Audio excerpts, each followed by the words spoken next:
Hello everyone, it's Shane Kanto, your Wasteland reviewer, and I'm here to review Friends Forever, and this is from director Thomas Angeletti, and who co-wrote this film, and this film focuses on a fall day in October 1987, a group of college friends find an abandoned house and throw a party that they'll never forget.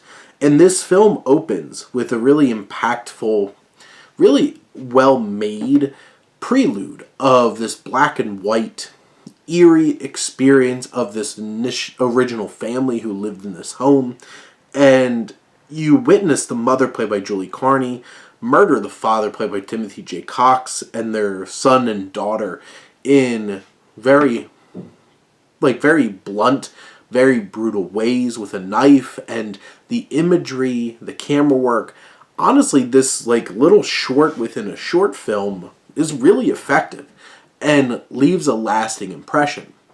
Now, unfortunately, I feel like this film kind of peaks in that setup moment.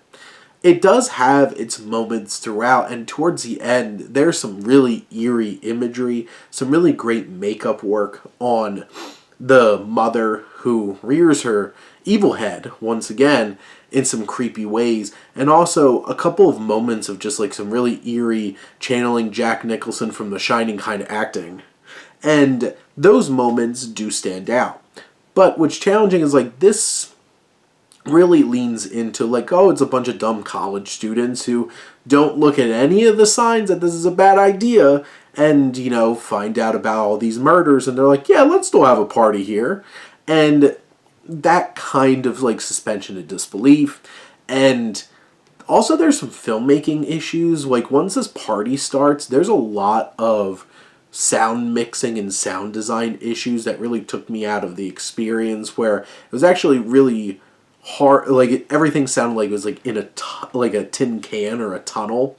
And it just, for a decent chunk there in the middle of this film, as it goes into its climax, everything just started feeling very clunky. And there's some moments where there's some really uneven performances that it kind of takes you out of the film, and it's hard for you to really buy into some of the big emotional beats or shocking beats towards the end of the film.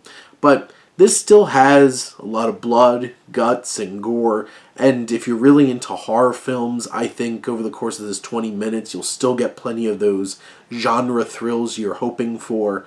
It's just, there is more potential here than what winds up feeling like it's in the final execution of the film. But those are my thoughts on Friends Forever. Let me know what you think, and let's talk some movies. But thank you as always for tuning in and supporting your Wasteland reviewer.